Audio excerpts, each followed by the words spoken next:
Good afternoon, मैं doctor Mohit हूँ। I am a director of Fortis Escort hospital Amritsar. So इस press conference में just एक इन्फॉर्मेशन थी कि हमने लेटेस्ट वर्ल्ड का नंबर 1 जो मोस्ट एक्यूरेट रोबोट है वो लॉन्च किया है जॉइंट रिप्लेसमेंट्स के लिए फोर्टिस में। It is the first in Punjab and recently second भी आ रहा है पंजाब में डीएमसी में, बट अभी फर्स्ट जो लॉन्च हुआ है हमारा अमृतसर में। एंड इससे this is the most accurate robot. In this robot patient can have बिल्कुल नेचुरल नी की फील आती है आफ्टर सर्जरी। पेशेंट की रिकवरी बहुत फास्ट है।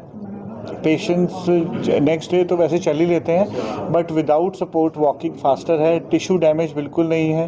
सर्जरी का टाइम बहुत शॉर्ट रहता है, तो अप्रॉक्सीमेटली 45 मिनट्स से 50 मिनट्स में एक नी हो जाता है।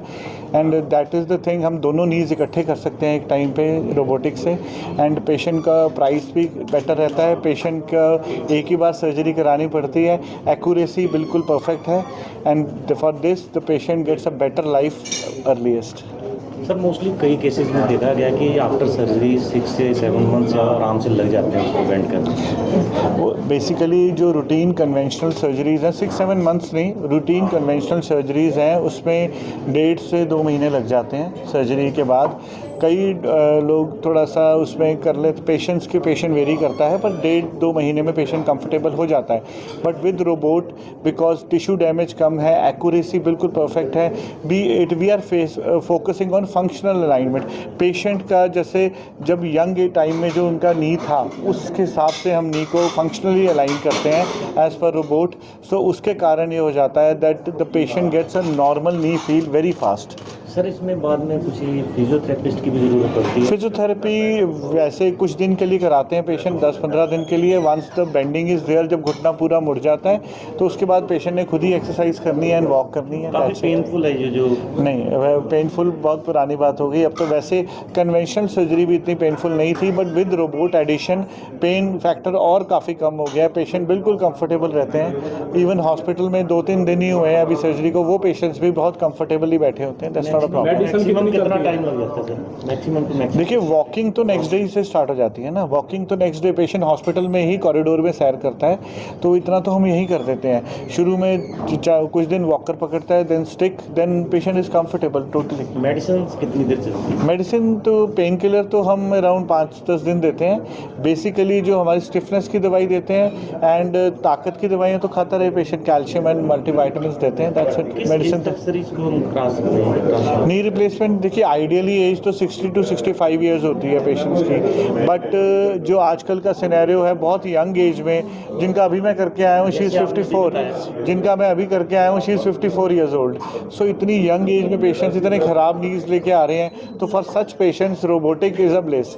बिकॉज ऐसे ऐसे जॉइंट्स आ गए हैं जो 40 ईयर्स चलेंगे, तो ऑब्वियसली हम चाहते हैं इंसान ज़िंदगी में सिर्फ एक ही बार कराए। सर ऐसा हो क्यों रहा है ये घुटने? सर आजकल सर लाइफस्टाइल है, वेट ज़्यादा है लोगों का, विटामिन डी की कमी है, और जो हम खाना खा रहे हैं वो कौन सा, एक्सरसाइजेस भी नहीं करते, खाना भी पता ही है आजकल सब कुछ तो मिलावट है। सर इसमें सीढ़ियाँ चढ़ सकते हैं?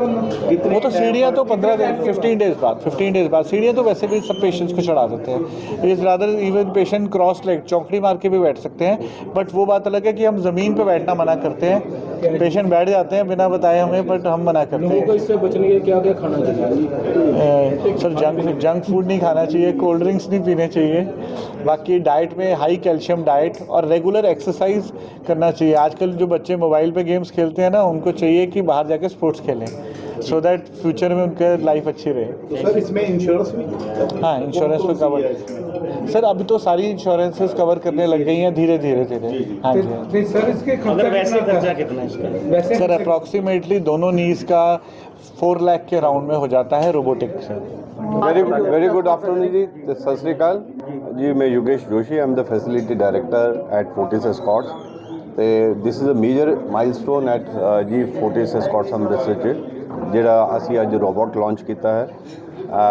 सो डॉक्टर मोहित अरोड़ा ने ऑलरेडी तकरीबन 50 पेशेंट की सक्सेसफुली सर्जरी की है, and most of the patient surgery के बाद मैं भी मिले हैं, they were very happy and they mention to me that they were virtually be without the pain. Rather I met 3 to 4 days after the surgery. So we could see the visible, the clinical outcomes. And ਜਿੱਦਾਂ ਕਿ ਮੈਂ ਜੀ ਤੁਹਾਨੂੰ ਦੱਸਿਆ ਹੈ ਕਿ ਕਿਸੇ ਵੀ hospital ਦੇ ਲਈ ਤਿੰਨ ਚੀਜ਼ਾਂ ਬਹੁਤ ਜ਼ਰੂਰੀਆਂ ਨੇ. One is the clinical talent, second is the infrastructure, and third is the equipment. And Fortis Escorts Amritsar had always been the front runner in acquiring this technology. मैं ਤੁਹਾਨੂੰ already mention ਕੀਤਾ है, you talk about most of the the technologies which we do have now at Fortis Escorts, starting from neuro navigation, intraoperative monitoring, as brain the surgery से बहुत successful clinical outcome ਦੇ ਲਈ use ਹੁੰਦੀ ਹੈ. CRRT machine है, high end dialysis complicated patient ਦੇ ਲਈ, followed by now we have tholium laser ਤੋਂ ਉੱਤੇ ਆ ਗਈ ਹੈ. तो इधर दी बहुत सारी technology. Now the recent one is this particular robot from the valleys for the knee replacement. So we are always committed, and this basically all this technology help for the the patient for the better clinical outcomes, and we are committed for this, and we are thankful that to the senior management that they given such approval to us, and we could acquire these technologies. Thank you very much.